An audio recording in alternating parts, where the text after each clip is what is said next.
Salut à tous, nous sommes chez Almé Motomax Kawasaki, au bord de la N20 à Montlhéry. Cette semaine, je vous propose une émission très particulière. On va laisser de côté nos rubriques pour entrer de plein pied dans la fureur moto des années 80-90. On va parler wheeling, on va parler stunt et on parlera également de Coluche. Je vous en dis pas plus, suivez-moi.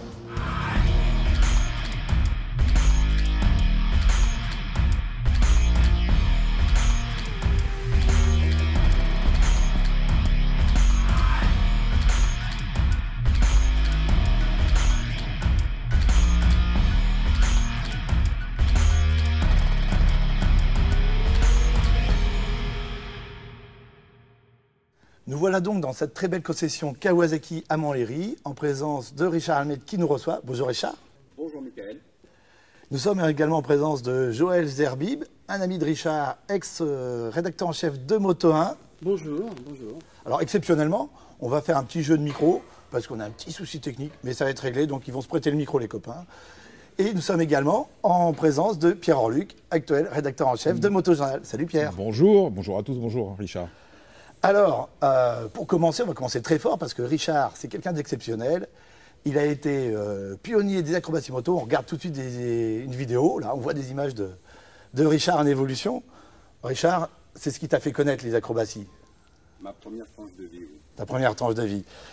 Mais avant de parler en détail de l'acrobatie moto, du stunt et ta carrière en wheeling sur la roue arrière aussi, on va évoquer tes années Coluche, tes années presse moto, tes années à Moto 1 avec Joël et aussi à Moto Journal, puisque tu as été tous les deux. Comment vous vous êtes rencontrés avec Joël? Un jour, j'étais donc à Moto 1 et Richard arrive, il frappe à la porte. Bonjour, voilà, je vois que vous faites de la moto, j'aimerais bien faire quelque chose. Moi, je suis coursier pour les visas et les passeports en urgence. Mais il me dit, mais j'ai une autre activité, je sais faire des roues arrière. Alors je dis, ah bon alors je dis, ah bon, mais et tu as quoi comme moto? Et je pense que c'était une grosse Kawasaki 1300, me semble-t-il. Alors on sort, avenue des Champs-Élysées, connue aujourd'hui pour toutes les frasques qu'on voit aujourd'hui. Mais à l'époque, Richard Almé prend sa Kawasaki 1300, il nous fait un petit signe et il part sur la roue arrière. Et il descend les Champs-Élysées. Nous, on était au 35, donc il va jusqu'à la Fontaine. Alors on le regarde. Non, bravo. Et il remonte et il va jusqu'à l'Arc de Triomphe, sur la roue arrière. Ça se voyait pas trop à l'époque des roues arrière comme ça? Bah non, comme ça, à la verticale, non. Voilà. Moi, j'avais jamais vu. Oui, c'était pionnier. C'était pas quelque chose qui se pratiquait beaucoup, le wheeling, dans ces années-là, non? Au début des années 80. Non, tout simplement, ça n'existait pratiquement pas. Ouais. Au tout début des années 80, oui, mais là on est en 81. Il y avait déjà Arto Nyquist qui avait commencé, qui a fait le premier, une exhibition en France avec un gros cube devant du public. Et du coup, Joël, tu es rédacteur, tu es fondateur, créateur de Moto 1 Oui. et tu es rédacteur en chef et Oui, tu le oui. fais venir à la rédaction. Alors, moi, je dis à Richard, écoute, j'en ai jamais vu des roues arrière pareilles. Allez, d'accord, on te prend, on va faire des photos avec toi. D'accord. Et on a commencé à faire des photos. Alors, à chaque fois qu'il y avait une moto à mettre à la verticale, pour faire des couvertures, on prenait Richard. Pierre, toi, tu as entendu à Moto Journal. Ça fait combien de temps que tu es à Moto Journal? Ça fait quasiment 30 ans maintenant. 30 ans. Ouais. Quand tu es arrivé à Moto Journal, on parlait déjà. Tu as connu déjà un petit peu Richard? Oui, Moto à Journal l'époque je le suivais, on ne se connaissait pas de visu comme on dit, je le suivais. C'est vrai que ça a été une période où on a vu l'explosion de ce genre de figure. Enfin, ça a commencé dans les années 80 et dans les années 90, autant que je me souvienne, il y a eu une espèce d'explosion avec plusieurs personnes qui ont roulé, qui ont fait du stunt, on ne disait pas encore le stunt à l'époque, qui ont roulé, qui ont parfois battu des records du monde. Donc voilà, mais Richard, effectivement, était un précurseur absolu. Je crois que tu tiens un petit peu à une précision sur le vocabulaire, parce qu'au début, on parlait de cascade moto, tu as amené le terme d'acrobatie. Exactement, donc à ce début des années 80, il faut se rappeler que en cascade, c'était les cascadeurs genre la famille Bataille, les gens Sunny. Donc ça faisait des spectacles dans les villages, ça battait le tambour dans le village pour ameuter les personnes à la sortie du village. Et c'était des voitures qu'on cassait, des voitures sautaient les unes sur les autres, ça mettait le feu et souvent de l'huile par terre. Donc c'était ça l'image du cascadeur. Donc de loin, l'impossibilité de faire ce genre de choses. Et la cascade était très mal vue dans le domaine des circuits, dans les courses, dans la moto. D'abord, mes premières exhibitions, on m'appelait cascadeur et j'ai toujours lutté contre ça. Cascade, c'est plutôt une chute, et une chute, pour moi, c'est un numéro raté. Donc, j'étais pas du tout cascadeur. C'était de l'acrobatie avec des figures libres, c'est voilà, ça j'appelais ça des figures libres à moto. Et c'est venu bien après. C'est venu après, au début des années 90, à la fin des années 80, où le stunt est arrivé en masse. Par les jeunes, manque de moyens comme moi certainement à l'époque, ne pas avoir d'activité possible sur un circuit, donc tu fais ça sur la route, et le stunt a commencé par la suite, à la fin des années 80, à se démocratiser. On évoquait tout à l'heure les années Coluche, parce que Coluche, c'était un copain à toi, un voisin à Paris, c'est ça, oui, Joël? Il habitait rue Gazan, au 11 rue Gazan, à côté du parc Montsouris. Moi, j'habitais de l'autre côté. Et on se croisait. En bas, il y avait un café qui s'appelait le Café du Commerce. Et il me voyait, moi je le voyais régulièrement, et il me regardait il était timide, Coluche. Et il me regardait d'un œil bizarre.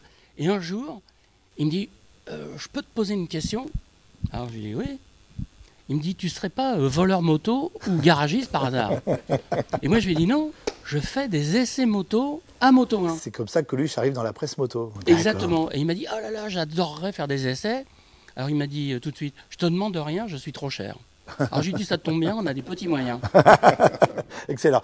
Alors je vais te montrer, on va parler anecdote, et je vais te passer ma tablette. Tu vas regarder une vidéo de quelqu'un qui n'a pas pu être présent aujourd'hui et qui va te rappeler d'une anecdote justement avec Coluche. Tiens. Un grand moment quand tu as doublé Coluche, assis sur tes compteurs compte-tours, à 140 km/h devant un quart de japonais ébahis. Et après, t'aurais pas dû lui donner tes doigts à manger dans le sandwich. Ça fait pas sérieux. Allez, salut mon petit Richard. Voilà, il s'agit de Jean-Pierre Boulmé, très célèbre photographe presse moto, moto-journal, avec qui vous avez roulé aussi à Moto 1. C'était notre photographe fétiche. Absolument. Attitré. Grosse personnalité, à jamais inoubliable dans mes souvenirs. Et alors, disons qu'il y a cette fameuse photo qu'on a beaucoup vue de Jean-Pierre Boulmé, toi avec Coluche, en train de casser la croûte, de pique-niquer sur un banc. On voit que c'est en train de rouler à moto. Et là, c'est peut-être là où tu as fait manger tes doigts dans le sandwich, là. Oui, exactement. On était parti donc, comme quelquefois, pour une virée moto. Coluche adorait la moto, il était déjà motard depuis toujours, je pense, hein, on a des vieilles images là-dessus. Il aimait la vitesse, mais il ne savait pas piloter en fait. Hein. Il ne savait ni tourner ni angler. Alors son kiff, c'était de rameuter une petite bande de copains et de partir sur l'autoroute et de mettre à fond gaz en ligne droite. Et donc on était parti comme ça un dimanche matin, si je me souviens bien. On s'arrête casser une croûte sur le bord d'une autoroute. Et il y avait une espèce de sandwich hot dog, et il me prend l'idée de virer ce qu'il y avait dedans, de mettre ma main, et il y a une photo magique, magnifique, où Michel croque le sandwich avec ma main dedans. Ouais. Et pour revenir sur l'anecdote, quand on est parti faire cette balade avec Michel et Richard, on est parti donc de la rue Gazan. Michel avait la 500 RDLC que Jean-Claude Olivier venait de lui prêter, qui va figurer d'ailleurs sur Moto 1 en essai exclusif avant les hebdos. La fameuse couverture. Avant les hebdos. Alors oui, parce que là, quand même, avant, c'était Moto-journal, Moto-revue, oui, les deux grands mastodontes. Pour qu'on sorte tous en même temps, Jean-Claude m'a passé la moto. Je l'ai passé évidemment à Coluche. Et quand on est parti, Richard ouvrait la route, mais d'une manière à lui, bien à lui. C'est-à-dire qu'il était avec la fameuse Suzuki qui est derrière, là. Il venait contre les pare-chocs des voitures, et il mettait sa roue avant sur les pare-chocs. Alors ça faisait un bruit assourdissant. Et les gens levaient les yeux sur le rétroviseur, et hop, ils dégageaient. Et quand on est rentré sur la A4, la fameuse anecdote de Jean-Pierre Boulmé, Richard, il est arrivé à côté d'un autocar à 2 étages, avec des Chinois ou des Japonais, on n'a pas la précision là-dessus. Richard a enjambé son guidon, parce qu'il n'était pas assis sur la moto, hein. Il était assis, les jambes... Oui, ça, personne ne le voyait, c'était inexistant comme figure. Je le ferai plus aujourd'hui, hein, je jure, je le ferai plus aujourd'hui. Hein. Et alors et donc, Richard se met en roue arrière, à la verticale, avec les jambes au-dessus du guidon. Il fait coucou aux Chinois qui étaient hallucinés. Hein. Et là, Michel, il me regarde, puis il me dit, est-ce qu'il fait ton copain, je ne le ferai pas. Voilà, ça, c'est les belles histoires de la moto, hein. C'est des grands moments et puis qui sont transmis de génération en génération. C'est sympa de les entendre parce que voilà, Coluche c'était quelqu'un, c'était un bel ambassadeur de la moto. Et là, on a les copains de Coluche qui roulaient à moto avec. C'était quelques instants et une période magique. Cette semaine, hein, gardez qu'une seule de nos rubriques habituelles, c'est bien entendu l'édito de David Dumain. Vous voulez vraiment être fasciné par un jean? Voici Bollister. Une résistance haute performance. Un confort unique. Jean Bollister, c'est l'innovation technique au cœur d'un jean authentique. Moto Heroes, Moto Journal, Moto Magazine, Moto Revue classique, Moto et Motard, Moto Verte, Génération Moto, l'officiel de la moto, la vie de la moto, Young Timers Moto, Petrolhead, Road Trip, GP Racing, Sport Bike, Desmo, Boxer Mag, Freeway, Café Racer, Moto Légende, Enduro Mag. J'en ai cité une vingtaine, il y en a encore d'autres. Désolé pour ceux que j'oublie, mais c'est pour vous donner un ordre d'idée. La France est le pays de la presse magazine par excellence, et même si on a souvent tendance à considérer que la moto est mal aimée dans l'Hexagone, les magazines moto foisonnent encore dans les kiosques. Et encore, il y a eu récemment des acquisitions qui ont eu pour effet de fusionner plusieurs titres. Il y a 20 ans, quand je suis arrivé dans cet univers, c'était encore plus dingue. On pouvait compter jusqu'à 40 titres de presse moto dans les kiosques. Là, je suis de passage par l'Espagne et je peux vous dire que pour un pays réputé pour sa passion du deux roues à moteur, c'est plutôt maigrichon. À l'aéroport de Madrid, par exemple, je n'ai trouvé que 2 titres de presse moto, La Moto et Motos. Alors on sait qu'il y a aussi Motos Ciclismo, qu'il y a aussi Solo Moto. On en connaît des titres en Espagne, mais il y en a beaucoup moins qu'en France qui se bagarrent dans les rayons. Alors on peut répéter que le papier va mal, que la moto a mauvaise presse chez nous. Il n'empêche qu'il y a encore beaucoup de lecteurs de presse moto en France. Il suffit d'aller jeter un œil chez nos voisins pour nous estimer heureux, pourvu que ça dure.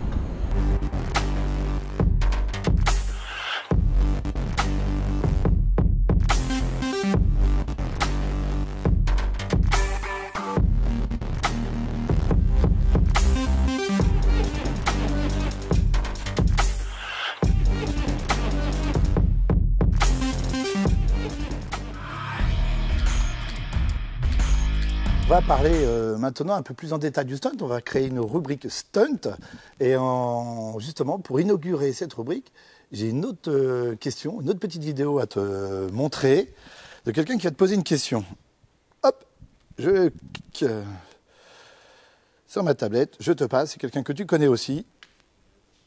Salut Richard, bon écoute, je suis désolé vraiment, j'ai pas pu être présent pour l'émission.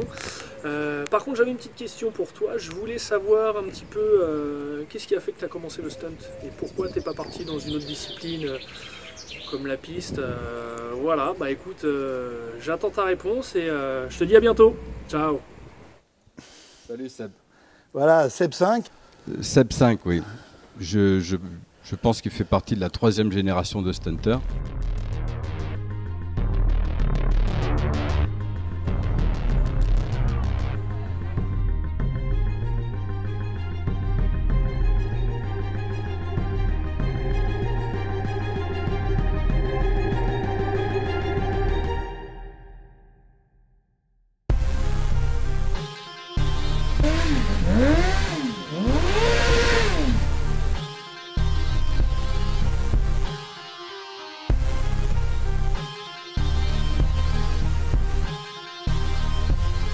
Bien quelquefois ici pour nos animations de porte ouverte et c'est autre chose. C'est autre chose. Et alors, pour répondre à cette question, comment au tout début, avant que tu ailles voir Joël à Moto 1, avant que vraiment que tu fasses ces acrobatiques, comment ça démarre? C'était un petit peu en parallèle, hein, parce que je démarrais, donc j'étais grâce à toi pigiste à mes débuts, pigiste, donc j'allais chercher des motos à droite à gauche chez les constructeurs, et en parallèle ça m'a permis d'avoir un peu de loisirs, disponibilité pour me consacrer donc à cette activité de spectacle moto. Moi j'ai appelé ça des spectacles acrobatiques.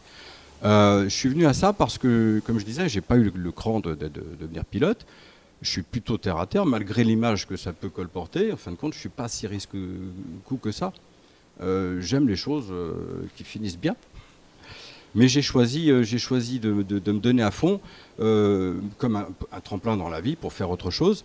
Et parce que j'ai vu aussi donc Artonic justement, comme je disais tout à l'heure.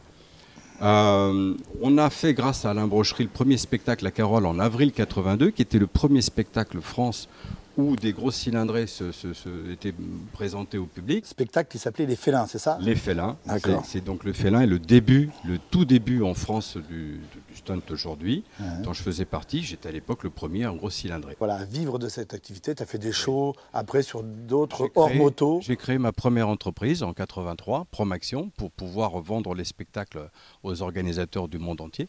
Pierre, toi à Motojournal, tu as vu cette évolution, la pratique cascade, stunt? Ouais, c'est sûr que ça a évolué. En fait, comme on l'a dit tout à l'heure, c'était au départ anecdotique entre guillemets, puisque ça n'existait pas. Donc Richard a été finalement quasiment à l'origine de tout ça.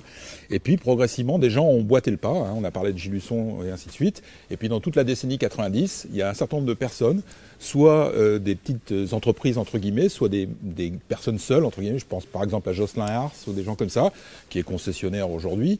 Eh bien, ont emboîté le pas et se sont mis à faire des spectacles un peu partout, que ce soit dans les salons, que ce soit effectivement sur des épreuves sportives.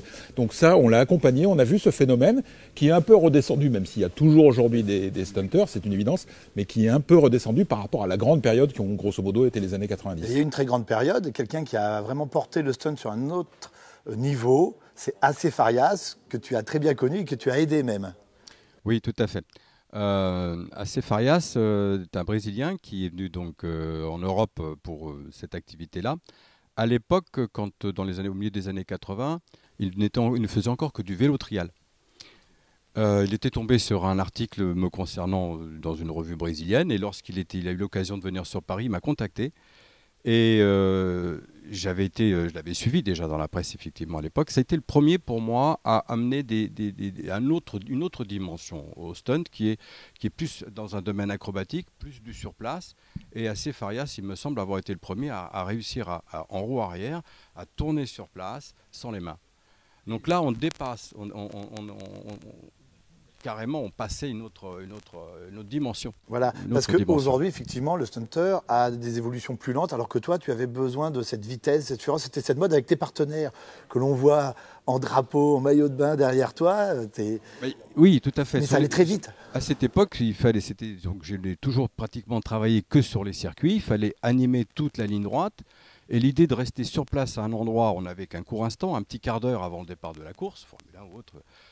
Donc il fallait animer toute la piste et on était plutôt sur du stunt de vitesse, beaucoup plus risqué que beaucoup de stunts aujourd'hui. Si aujourd'hui il est 10 fois plus technique, à l'époque il était souvent plus dangereux parce qu'il fallait donner cette impression de vitesse. Il y avait un risque avec la vitesse que aujourd'hui dans les shows de stunt on n'a pas trop. Pour toi Richard, on a un message particulier de Philippe Richard, un Français qui participe au championnat du monde de wheeling. Richard, ce que tu fais et tes exploits, tes records m'ont beaucoup inspiré. Je veux m'inscrire pour la 2e année consécutive au championnat du monde de wheeling à Edmonton en Angleterre. Alors, avec une GSX-R Turbo et une KTM, un super motard monocylindre. Pour réussir à valider ma vitesse, il faut que je tienne en wheeling sur 1 km entre 2 cellules chronométreuses. Quel conseil me donnerais-tu pour réussir à valider cette année? Bravo. Alors, vas-y, donne-lui le conseil. Alors écoute, si j'ai un seul conseil à te donner, je pense qu'il n'y a qu'une technique pour arriver à trouver la vitesse maximum à la fin de la cellule. C'est que fais plusieurs essais, essaye de repérer à quelques mètres avant la dernière cellule et à ce moment-là, tu vas mettre la moto un petit peu en piqué et retarder la descente de la moto avec plein gaz.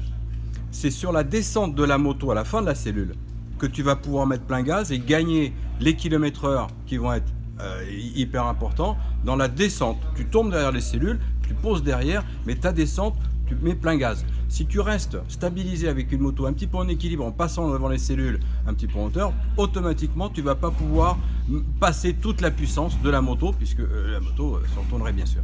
Donc, pense à ça, réfléchis, et essaye, fais quelques essais, mesure à peu près à quelle distance avant la dernière cellule, tu vas mettre la moto légèrement piquée comme pour retomber, et là tu vas retarder au maximum la chute. C'est là qu'est le succès. Alors, On pourrait y rester des heures, faire une émission complète, peut-être même des épisodes, une saison complète sur le stunt et à t'écouter parler de tout ça. Mais on va rendre un hommage à quelqu'un qui est parti récemment. C'est Bertrand Sébillot, un ancien de Motojournal. Voilà, c'est notre rubrique hommage. Hommage donc à Bertrand Sébillot, Face Sébil, grand journaliste de la presse moto, Motojournal, vainqueur des 24 heures du Mans, pilote émérite. On reçoit Michel Aubois qui l'a bien connu, ancien concessionnaire, Scratch Moto Kawasaki. Bonjour Michael. Pierre, tu vas nous parler un petit peu, toi qui l'as bien connu, au sein de Motojournal, de sa carrière, de qui était Bertrand. Bertrand, c'était un mec assez extraordinaire, en fait, que moi j'ai découvert en étant jeune journaliste, qui était déjà à Motojournal quand je suis arrivé. Et c'est quelqu'un qui était déjà une espèce d'idole pour beaucoup de motards, dont je faisais partie. Pour toi, Michael aussi, j'imagine. Et parce que tout simplement, il faisait des choses assez extraordinaires pour l'époque. Et il avait aussi une capacité à être proche des gens, une capacité à se mettre à leur place, à les écouter, à leur donner des conseils qui n'étaient pas donnés à tout le monde. Et donc Bertrand, moi je l'ai connu comme ça. Il m'a d'ailleurs au départ montré comment rouler sur un circuit de façon tout à fait pédagogique. Pour ça, il était très très bon pour plein de choses aussi. Très pédagogue et très proche des gens. Sur le pilotage, sur les réglages moto, il était très précis sur les réglages de suspension. Tu l'as connu en tant que pilote et c'est vrai qu'il était très fin metteur au point, Bertrand. Complètement. Moi, je faisais déjà les 24 heures depuis très longtemps, mais bon, il m'a amené à un côté professionnel avec une analyse des recherches de performance, mais des recherches de mise au point qui étaient assez exceptionnelles et qui étaient vraiment très intéressantes. J'ai découvert ce côté pro avec donc Bertrand et ça a été vraiment très intéressant et ça m'a fait progresser. On viendra dessus tout à l'heure parce que tu as des très belles expériences avec Bertrand en endurance, mais on regarde tout de suite des images de ces 24 heures du Mans 1999, deuxième fois que Bertrand remportait le guidon de la Kawasaki officielle ici présente, sur la 11, deuxième fois qu'il remportait 24 heures du Mans. Et sur ces images, on voit Bertrand dans la dernière minute des 24 heures du Mans au guidon de la 11, mais aussi on voit Richard Almet qui est là avec l'Aprilia, c'est ça, c'est la première fois qu'une Aprilia a roulé au Mans, et on le voit forcément en wheeling, tandis que Bertrand va remporter, tu es en wheeling. Ah, c'est un super souvenir, puisque donc, dès que j'ai pu, par mon activité nouvelle de concessionnaire, participer enfin à des courses avec des motos, avec des bonnes motos, l'année 99 a été formidable, parce que l'arrivée de Bertrand, la Kawa qui gagne, j'étais concessionnaire Kawasaki, j'ai roulé avec une Aprilia, certes, mais le cœur était dans les verres. Et puis c'est arrivé où je finis en wheeling, je vais dans les stands Kawa après, on rentre au magasin, là c'était bon pour l'activité, il faut le dire. Et puis ces images de l'arrivée de Bertrand, moi je finis en wheeling, voilà, des super souvenirs, on voit le poster Kawa avec Bertrand à la sortie de la chapelle, l'ancienne chapelle où ça partait en wheeling à la sortie sous la Dunlop, là, c'était fabuleux, très belle photo. Et oui, l'ancien tracé c'était quelque chose. Sébil, c'était aussi un expert de wheeling, on en a vu beaucoup dans les essais Motojournal, l'essai que je lisais petit qui m'ont fait rêver, et Sébil, voilà, il avait ce besoin de vitesse et de wheeling aussi. Alors, de toute façon, Sébil était quelqu'un qui était, il le dit lui-même d'ailleurs, hein, qui était considéré un peu comme un cintré, il l'a écrit d'ailleurs dans Motojournal, qui était considéré comme un cintré dès le lycée. Il a commencé la moto, il a aimé la moto très tôt, comme beaucoup d'entre nous. C'est juste une rencontre à l'occasion, lui, de ses 5 ans. Il était avec ses parents, ils attendaient le bac à l'île de Ré. Et bien, à ce moment-là, il était dans la voiture, dans la Dauphine familiale. Et Bertrand attendait le bac avec ses parents. Et tout d'un coup, ils ont entendu du bruit. Et c'était une bande de motards. Et Bertrand a dit « Waouh !» C'est ça que je veux faire. Ah, c'est ça qu'il dit. Et c'était le début de sa passion. Et toute la suite de la vie de Bertrand a été axée sur la moto. S'est renforcée progressivement avec son frère Vincent, son frère aîné, avec qui il courra quelques années plus tard. Mais Bertrand vivait sa passion à fond. Et quand on dit à fond, c'est pas simplement une vue de l'esprit, c'est pas simplement une formule. C'était aussi vrai en vitesse. Alors je me souviens effectivement, puisque Bertrand a communiqué la passion moto, comme il l'a vu petit, il l'a communiqué à beaucoup de lecteurs. Et je me souviens arriver en stage à Motojournal, premier jour de stage, je mets un pied à la rédaction, Bertrand arrive peu après, et il nous parle d'un épisode d'une entrée de périph' où il a failli tomber, il est parti en glisse sur du gasoil, il a traversé les deux voies en glisse, il a raccroché au bord du trottoir, c'était à l'entrée en venant de la 13, et sa phrase à Bertrand, heureusement que j'étais vite, sinon je tombais. Ouais, c'était sa grande théorie en fait. Hein. Il avait des théories comme ça qui nous faisaient peur, incroyable. objectivement, quand vous êtes motard et que vous aimez la vie, mais Bertrand aussi aimait par-dessus tout la vie, eh bien, c'est des choses qui nous faisaient peur. Et notre théorie, c'était de dire, plus je passe vite à un endroit, moins je risque quelque chose, puisque j'y passe moins de temps possible. Alors effectivement, ça peut s'entendre, mais d'un autre côté, c'est assez Bertrand délirant. avait, comme tu disais Michel, cette façon aussi de transmettre son savoir et d'analyser les choses. C'était pas un fou, parce que quand, après cette boutade incroyable à la Joe Bartim, qu'il a inspiré aussi, hein, c'était les années Bar 2 à Motojournal, il analysait, et quand on écoutait son analyse du fait, on comprenait, c'était logique en fait, on pouvait dire oui. Ah bah complètement, tout ce qu'il nous disait, ça, en fait on y réfléchissait un petit peu, on se disait bah oui, c'est ce qu'il fallait faire, mais on n'y avait pas encore pensé quoi. Et donc on va parler de la ZX12, une moto de 230 chevaux que vous avez engagée avec Scratch Moto, avec Bertrand Sébillot. Oui, bah à l'époque, c'est vrai que chez Kawasaki, on n'avait pas tellement de motos pour faire de l'endurance. Moi, je faisais de l'endurance les 24 heures du Mans et le Boulder depuis 1983. Je voulais pas m'arrêter là. Il y avait une petite faille dans le règlement. On pouvait engager des motos en catégorie Open avec la cylindrée illimitée. On s'est mis à préparer une ZX12R et on a monté 230 chevaux dedans. Oui. Et Kawasaki, c'était l'époque où Kawasaki avait décidé d'arrêter l'endurance. Donc j'ai eu la chance, en contactant Christian Bourgeois, de pouvoir récupérer toutes les pièces qui étaient sur la ZX-SR, hein, les fourches, bras oscillants, tous les bons freins, les gros freins. Et donc on a fait une moto très très particulière, très originale. Et j'ai même récupéré Bertrand Sébillot, qui était l'ancien pilote officiel Kawasaki. Et c'est lui qui a fait le développement de cette moto-là et qui est tombé complètement sous le charme de la moto et qui a eu envie, qui s'est éclaté complètement à faire du développement. Et on a bossé sur cette moto, on a été faire des essais un petit peu partout. Et donc, on avait fait une moto très, très performante. Parce que Bertrand a été pilote de développement Kawa, mais il développait aussi sur route, parce que la ZX12 sur route, elle allait très vite aussi avec lui, guidon. Elle allait déjà très, très vite, la moto. Alors déjà, donc, après, elle a été essayée d'ailleurs sur la route. Hein. Oui, c'est à fait, Motojournal avec Vincent. Elle avait été essayée, oui, complètement. Et les titres, c'était Vert de peur. Parce qu'en fait, on avait rétréci la moto, hein, on avait mis le bras oscillant de la 750, hein, qu'on voit ici. Donc c'était pas tout à fait la même stabilité, parce que la moto était moins longue, mais elle était plus maniable pour rouler sur un circuit, donc c'était plus efficace. Mais Bertrand s'amusait avec cette moto-là. Ouais. Donc, très performante en début de course, elle est mise hors classement, un peu en moto fantôme un petit peu. Oui, a priori on a fait peur à la concurrence, voilà. Et ils ne voulaient pas que ce soit une moto en catégorie Open, donc il ne faisait pas un championnat complet qui puisse gagner. Bon, on n'avait pas encore gagné, hein. Mais bon, c'est vrai qu'on a été mis hors classement et donc on a fait même le premier ravitaillement avec des draps qu'on avait récupérés à l'hôtel. On avait fait la moto fantôme. Et comment se termine cette course? Hélas, par une petite chute et on tord un petit peu le vilebrequin, donc on n'a pas été très très loin. Mais c'est dommage parce que la moto était très performante et il y en a plein qui s'en souviennent parce qu'a priori, ça prenait beaucoup de place sur la piste. Ouais, en 2001, ça a été un épisode médiatique très fort. Et puis on arrive à 2004 où tu engages encore avec Bertrand une ZX10 que là, Bertrand a développée au Japon, pilote de développement Kawasaki. Oui, c'est ça. Bertrand était en fin de carrière aux sportives et il avait été chargé de faire du développement pour cette fameuse ZX10R qui allait sortir. Donc c'était pour lui, il voulait gagner avec cette moto-là avant de finir sa carrière aux sportives.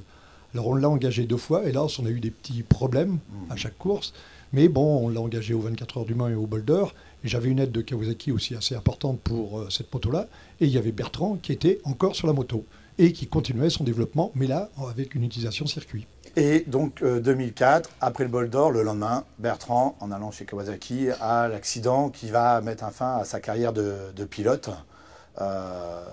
Oui. Oui, là, c'est le lendemain de la dernière course qu'on avait fait ensemble. On avait même fait une petite fête un petit peu sympa parce que c'était son anniversaire juste pendant la semaine du Boulder. Donc il avait été surpris, on avait été acheter le gâteau, enfin on avait fait la petite fête, quoi. Il avait été vraiment très heureux de redécouvrir cette ambiance-là. Et hélas, le lendemain, l'accident. Et donc après 2004, après son accident, Bertrand, c'était plus tout à fait la même chose. Il a continué à fréquenter Motojournal, Kawasaki. Pierre, tu t'en souviens? Oui, je m'en souviens. Il s'est d'abord remis, hein, ça a pris pas mal de temps. Et puis, il a continué à graviter, comme on dit, dans le milieu un petit peu du journalisme, de la compétition, bien sûr, avec Kawasaki. Et puis, progressivement, on l'a vu de moins en moins. Voilà. Et il nous a quittés suite à un cancer généralisé jeudi dernier. Voilà. Merci beaucoup, Michel, d'être venu témoigner. Merci, Michael. Et surtout, un grand merci à Bertrand pour tout ce qu'il a pu nous apporter. Salut à tous pour ce nouveau TechnoShop, direction Shoei pour voir ce que le fabricant japonais nous a préparé cette année. Si je vous dis GTR, normalement vous ne me répondez pas voiture de sport, mais plutôt intégral routier, puisqu'en effet c'est vraiment le modèle emblématique de chez Shoei, qui a marqué le segment depuis son arrivée sur le marché en 2013. Lui offrir un remplaçant digne de ce nom s'annonçait donc complexe, mais comme pour le Neotech 2 apparu l'an dernier, la marque a su parfaitement relever le défi. Le nouveau design de la coque en fibre composite reprend le design du premier GTR, tout en le dynamisant légèrement. Et grâce à son développement en soufflerie, il met également en avant 2 nouvelles ventilations encore plus efficaces. À l'intérieur, Shoei promet une meilleure insonorisation, tandis que le pare-soleil interne gagne quelques millimètres pour couvrir encore mieux le champ de vision. Enfin, le GTR2 est maintenant prédisposé pour recevoir le kit Bluetooth développé par Sena spécialement pour lui, afin que rien ne gêne ni ne dépasse du casque. Et puisque l'on parle électronique embarquée, l'autre grosse nouveauté 2019, c'était le casque IT-HT, présenté par Shoei au dernier CES de Las Vegas, le plus gros salon dédié aux nouvelles technologies. Alors même s'il s'agit d'un prototype, cela montre que Shoei se lance officiellement dans la voie des casques à afficheur tête haute. Développé en collaboration avec NS West, un équipementier automobile spécialiste en la matière, ce casque permettra d'afficher toute une foule d'informations dans le champ de vision, comme les paramètres de la route, de la moto, etc. Malheureusement, aucune date de commercialisation ni de tarif pour ce casque intelligent. En revanche, pour le GTR2, il sera disponible dès le début du printemps à partir de 499 €. On accueille maintenant le team Flembo. Alors, retour à la compétition avec le team Flembo qu'on reçoit. Laurent, team manager. Bonjour Laurent. Bonjour Michael. Et Stéphie, bonjour Michael. Pilote. Salut Stéphie, merci. Alors, vous êtes ici parce que Richard, je crois que tu les sponsorises, c'est ça hein? Exactement. On a un partenariat compétition depuis déjà 2010 à peu près, 8 ans. 8 ans, donc voilà, pour l'image de notre activité, Kawasaki, compétition, l'amitié avec Laurent, et puis garder un petit pied, comme pour moi, de toujours pouvoir savoir qu'il y a une moto avec un petit sticker quelque part qui roule sur la piste. Ça, c'est important. Alors, Laurent, parle-nous un petit peu du team Flembo. Déjà, vous avez de très jolis t-shirts. Qu'est-ce que ça veut dire? Ouais, c'est un peu compliqué à dire et ça sert à rien de le dire dans l'émission, mais il y a plusieurs choses dedans. Donc, plein de choses, plein de gens. Exactement. Plein de passion. Beaucoup de passion surtout. Comment est né ce team? C'est né en 2006 où on roulait sur des Yamaha. Après, on a fait plusieurs 24 heures avec plusieurs motos engagées. Et à partir de 2010, on a fait tout le championnat du monde d'endurance. Et ça fait maintenant 2 ans qu'on est en championnat du monde Superbike dans la catégorie Super Stock 1000. Et cette année, on engage 2 motos en 300 Super Sport et une 600 Super Sport avec bien sûr 3 Français. Parce qu'on est 100% français, on habite en France, on n'a que des pilotes français et le personnel est que français. D'accord, on le voit aux couleurs du t-shirt. Tout à fait. Stéphie, ça fait combien de temps que tu roules avec le team Flembo? Ça va être la première saison en fait. J'ai eu la chance de faire une wildcard l'année dernière en fin de saison. Donc c'est là que je les ai rencontrés. Et après, on fait cette saison en 2019. Mais tu n'es pas une débutante en compétition? Non, je ne suis pas une débutante. J'ai 14 ans de licence à la Fédération française, donc ça commence à faire pas mal. D'accord. Voilà. Mais alors, dans ta carrière, tu as roulé en 1000 promos sport. Oui. Donc des grosses motos alors que tu es plutôt un petit gabarit. Et il y a hélas un épisode quasi tragique. Tu peux nous en parler un petit peu? Oui, en fait j'ai fait 2 ans de 125 un petit peu pour débuter, 2 ans de Coupe Kawasaki, c'était les Roadsters à l'époque. Ensuite je suis pas passée en 600 parce que j'aime pas trop. Je suis passée en 1000 directement avec une année d'apprentissage et le 1000 promo derrière. J'ai fait quelques 24 heures de Barcelone, des choses comme ça. Et malheureusement j'ai eu un grave accident à Nogaro en 2011, à la première manche du promo sport. Donc là oui c'était un petit peu complexe effectivement. J'ai été percuté par une moto. Voilà, exactement. Ouais. C'était le dernier tour de la course. Il prenait 18 pilotes pour la course qualif. J'étais 18e, je ne voulais pas me faire passer. J'ai perdu bêtement l'arrière en glissade simple et le mec derrière en fait m'a percuté. Donc après tout le monde sait ce que ça donne une percussion. Malheureusement, ça fait un petit peu mal. Mais alors c'est assez incroyable parce que tu quittes le circuit et on t'annonce. Ouais, on m'annonce décédé en fait, tout simplement. Incroyable. Donc, plusieurs jours de coma derrière. Oui, une quinzaine de jours de coma derrière. Beaucoup de rééducation. Beaucoup de rééducation, même à parler. Je ne savais plus parler, écrire, marcher. Je suis restée en fauteuil roulant. Voilà. Donc reprendre aujourd'hui la course, même juste la moto, c'était déjà, voilà, déjà bien. Tu remontes sur la moto, tu reprends la compétition et aujourd'hui tu es en championnat du monde. Oui. C'est génial. Oui, c'est sûr. C'est une belle preuve de volonté, quoi. C'est sûr. Après, j'ai accepté de redescendre un peu l'échelle parce que j'ai repris en 1000 après mon accident. J'ai jamais réussi à retrouver le niveau que j'avais avant. Ça a été assez difficile psychologiquement. Un jour, on m'a dit, vas-y, essaye 7400. J'ai un peu rigolé en disant, Ça fait 5-6 ans que je roule en 1000, qu'est-ce que tu veux que je fasse sur une 400 ? Finalement, c'est mon papa qui m'a fait essayer et je le remercie 1000 fois parce qu'aujourd'hui, quand j'ai essayé cette 400, je me suis dit waouh, je vais peut-être pouvoir remonter un petit peu et reprendre du niveau avec de la confiance pour moi et pour mes parents parce que je pense qu'ils ont vécu la pire chose au monde. Ouais, c'est certain. Voilà. Donc moi, je ne l'ai pas forcément vécu, mais eux, ils l'ont vécu. Et puis tu as un bel exemple parce qu'en championnat à 300, il y a une Oui, championne du monde. Oui, tout à fait. Ouais, c'est beau. Avec Anna. Anna Carrasco. Voilà, génial. En tout cas, bel exemple. Alors, est-ce que c'est le titre cette année que vous visez? On espère, oui, surtout. Déjà être dans le top 20 au minimum pour Steffi, parce que la grosse nouveauté cette année, c'est que l'an dernier, on avait 8 courses, et on terminait par Nevers-Manicourt, et les 20 premiers du championnat iront à Doha pour la dernière manche, et ça veut dire que les 20 premiers auront le droit d'aller à Doha faire la dernière course, donc en espérant que... moi, Steffi, on pense que oui, mais Enzo, c'est sûr et certain. Parce que c'est un des, même peut-être le meilleur français en 300. En 300. Et qui fait dans la catégorie 300. Et donc en espérant qu'on ait les deux pilotes. Et si on a les deux pilotes, on amènera le troisième pilote parce qu'on a une troisième moto qui est en 600 Super Sport. Avec Gaëtan Materne. Redonne-nous un tout petit peu la construction du team. Donc Steffi, catégorie 300. Enzo, son nom de famille. Enzo de la Vega, voilà, qui est aussi en 300, et Gaëtan Materne, qui est en 600 Super Sport. Et dans le championnat 600 Super Sport mondial, il y a une autre catégorie, qui est la catégorie Europe. Et donc, nous, on court dans la catégorie Europe. C'est pour ça que la première course, ce sera à Aragon, début avril, pour les 3 pilotes de notre écurie. D'accord. Alors, Richard, le partenariat s'emmène sur les circuits, en championnat du monde, en mondial de vitesse, c'est génial. J'espère cette année participer beaucoup plus à ces événements et en profiter. Alors toi, tu avais l'habitude d'avoir des passagères qui faisaient les spectacles avec toi. C'était toi qui pilotais, mais alors là, maintenant, avec ses fils, c'est elle qui prend le guidon, c'est elle qui va vite. Hein. J'en profite pour faire un petit coucou à Isabelle Guyard, ma partenaire de toujours. D'accord. Voilà, c'est l'occasion de la saluer et grâce à elle, on a effectivement marqué les années 80 avec cette activité de stunt. Isabelle qu'on voit qui est derrière souvent toi, ma drapeau, partenaire. là, Oui. c'est ça. Hein. D'accord, super. La prochaine course, c'est dans 15 jours à Aragon. Mais je crois que vous avez une actualité chargée. Tout à fait. Notre Smirmor qui est parti hier pour les premiers tests en Espagne, qui est le circuit d'Aragon. Donc on va faire 2 jours de tests avant la première course du championnat du monde pour nous. Merci Laurent. Merci Mickaël. Et j'espère que tout le monde nous suivra pour la première course du mondial. Je n'en doute pas. On va garder Steffi parce qu'on va passer au débat. Et le thème du débat, c'est vivre sa passion de manière professionnelle.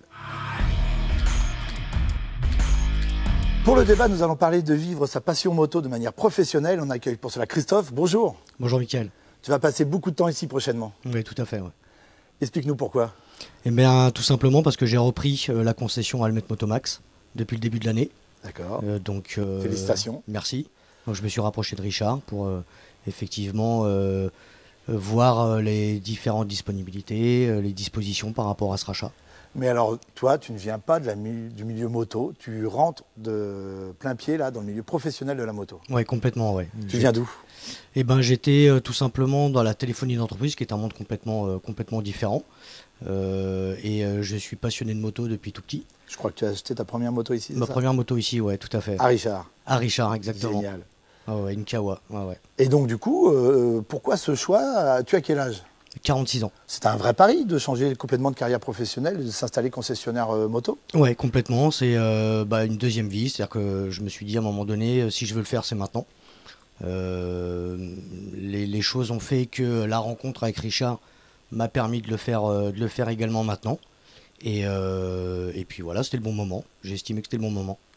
Alors, et pourquoi, Richard, tu as un attachement particulier à la concession à Almet Moto? Alors, ouais, effectivement, ouais. C'est-à-dire que dans le cadre du rachat d'une concession, j'en ai visité plusieurs, mais je suis revenu à mon premier amour, qui était la concession de Montlhéry. Ouais. Et j'avais toujours eu un très bon feeling avec Richard. On s'est entretenu à plusieurs reprises, on s'est très bien